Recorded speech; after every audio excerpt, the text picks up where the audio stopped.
नमस्कार, स्वागत है आपका एमपी बुलेटिन्स में। मध्य प्रदेश में भी गुजरात फार्मूले के तहत चुनाव लड़ने की तैयारी कर रहा भाजपा आलाकमान। 2018 विधानसभा चुनाव में शिवराज के चेहरे पर चुनाव तो लड़ा गया, लेकिन पार्टी को सफलता नहीं मिली थी। और अब 2023 के चुनाव में पार्टी लगा सकती है नरेंद्र सिंह तोमर पर बड़ा दांव।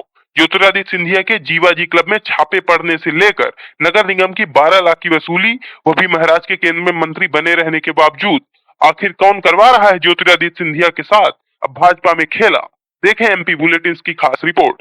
दरअसल 2018 में कांग्रेस की सरकार तो बनी, लेकिन सिंधिया समेत कई विधायकों के आ जाने से महज 1.5 साल बाद कांग्रेस की कमलनाथ सरकार गिर गई और भाजपा ने पुनः सरकार बनाई। जब भाजपा की सरकार बनाने का दौर चल रहा था, उस समय भी नरेंद्र सिंह तोमर का नाम मुख्यमंत्री की रेस में सबसे आगे चल रहा था, लेकिन क्योंकि सरकार सिंधिया के आ जाने से बनी थी, इसलिए वहां सिंधिया की राय महत्वपूर्ण हो गई थी। और सिंधिया और शिवराज की आपस में यह डील थी कि सिंधिया को केंद्र में जाना है और सिंधिया समर्थक मंत्री बनेंगे और शिवराज मुख्यमंत्री बनेंगे। इसलिए आलाकमान को भी यही फैसला करना पड़ा कि शिवराज रिपीट होंगे। पार्टी सूत्रों की माने भाजपा का शीर्ष नेतृत्व शिवराज को मुख्यमंत्री के चेहरा बनाने के मूड में नहीं, क्योंकि शिवराज के प्रति एंटी इनकम्बेंसी काफी ज्यादा है, जिसका खामियाजा 2018 के चुनाव में भाजपा को भुगतना पड़ा था। और शिवराज के ऊपर व्यापम से लेकर कई घोटालों के भी काले दाग लग चुके हैं, जो कि 2023 में भाजपा के लिए समस्या बन सकते हैं। वहीं शिवराज के खिलाफ कई असंतुष्ट गुट भी अब भाजपा में सक्रिय हैं। शिवराज पूरी जोर शोर से कोशिश तो कर रहे हैं कि वह प्रदेश की राजनीति में बने रहें, लेकिन शायद गुजरात में जब एक दिन में ही सीएम समेत सारी कैबिनेट को बदल दिया गया, उसके पहले अंदाजा किसी को नहीं था। गुजरात में मिली अभूतपूर्व सफलता से भाजपा खुशी से ओतप्रोत है। वही मॉडल एमपी में भी लागू कर सकती है, क्योंकि एमपी में एंटी इनकम्बेंसी एक बहुत बड़ा मामला है, जो गुजरात में भी था। इसके बाद बात करें यदि केंद्रीय मंत्री ज्योतिरादित्य सिंधिया की, तो जब वह कांग्रेस छोड़ भाजपा में आए और भाजपा की सरकार बनी, तब तक तो सब कुछ ठीक चल रहा था, लेकिन विगत कुछ दिनों से संगठन व सरकार दोनों से उनकी दूरी नजर आई है। यदि सिंधिया के भाजपा में आने के बाद उनके राजनीतिक वर्चस्व की बात की जाए, तो पद तो उन्हें केंद्रीय मंत्री का मिला, लेकिन वर्चस्व कहीं ना कहीं बहुत कम हुआ है। पार्टी सूत्रों की माने तो सिंधिया लगातार प्रदेश संगठन व सरकार से नाराज चल रहे हैं।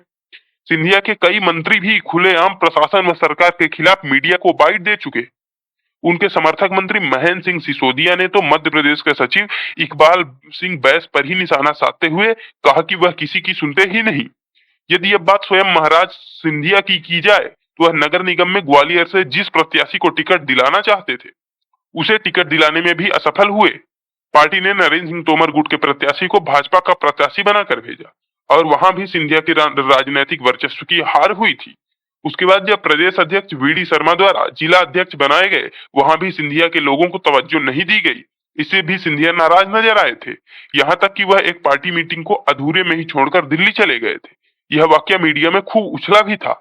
महाराज सिंधिया के हृदय में सबसे गहरा घाव तो तब होता है जब पार्टी सूत्रों की माने तो इकबाल सिंह बैस मध्य प्रदेश के सचिव का एक्सटेंशन 6 महीने के लिए नरेंद्र सिंह तोमर की सहमति से दिल्ली से करा दिया जाता है। दरअसल पिछले माह इकबाल सिंह बैस का टेन्योर सरकार में खत्म हो गया था, लेकिन उनको 6 महीने का एक्सटेंशन दिया गया और उसके पीछे राजनीतिक सलाह जानकारों की माने तो नरेंद्र सिंह तोमर का हाथ था। अभी तक चोट तो महाराज के राजनीतिक सफर पर लग रही थी, लेकिन इस बार चोट लगी महाराज के उसूलों पर, जिसका वह विशेष ख्याल रखते हैं। जीवाजी क्लब कौन नहीं जानता इस क्लब को? यह ज्योतिरादित्य सिंधिया के पूर्वजों के समय से चला आ रहा क्लब है। यह सिंधिया परिवार के नाक का सवाल ही था, पर इस क्लब पर छापा पड़ा और इस क्लब पर छापा तब पड़ा जब महाराज भाजपा के केंद्रीय मंत्री हैं। झापे में लोगों को जुआ खेलते हुए पकड़ा गया, ऐसा प्रशासन ने कहा। और छापा तो ठीक ही था कि महाराज के पुरखों के क्लब जीवाजी क्लब में नगर निगम भी 12 से 13 लाख की वसूली करने पहुंच गया। आए दिन महाराज ज्योतिरादित्य सिंधिया के गुट के मंत्रियों पर भी 60 साल की उम्र में 50 एकड़ जमीन दहेज मिलने जैसे दाग भी लगने लगे हैं। इसलिए सिंधिया ही अब मध्य प्रदेश की राजनीति में थोड़ा पिछड़ते नजर आ रहे हैं। उनके खिलाफ भी कई गुट खड़े हो गए हैं। यदि बात करें नरेंद्र सिंह तोमर की, तो पार्टी नेताओं के अनुसार 2008 और 2013 में तोमर के हाथों में ही राज्य भाजपा की कमान थी। दोनों चुनावों में शिवराज और तोमर की जोड़ी ने शानदार परिणाम दिए थे।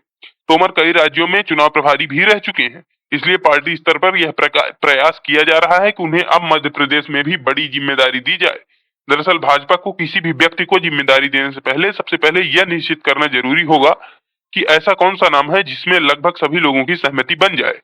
उस रेस में भी सबसे आगे नरेंद्र सिंह तोमर समझ में आते हैं। राजनीतिक जानकारों के अनुसार और तमाम वरिष्ठ पत्रकारों के अनुसार नरेंद्र सिंह तोमर ने यह काम पहले भी कई बार बखूबी निभाया है। सबको साथ लेकर चलने में भी वह बखूबी माहिर माने जाते हैं। लेकिन इसमें एक बात यह भी आड़े आ सकती है, क्या नरेंद्र मोदी उन्हें अपने कैबिनेट से छुट्टी देना पसंद करेंगे, क्योंकि वह मोदी के भी पसंदीदा मंत्रियों में से एक हैं। जैसे जैसे 2023 के चुनाव नजदीक आते जा रहे हैं, वैसे वैसे चुनावी सरगर्मियां बढ़ती जा रही हैं। तमाम संभावनाओं और ताजा अपडेट से रूबरू रहने के लिए सब्सक्राइब करें एमपी बुलेटिन्स को। फॉलो करें एमपी बुलेटिन्स के तमाम सोशल मीडिया प्लेटफॉर्म्स को। धन्यवाद।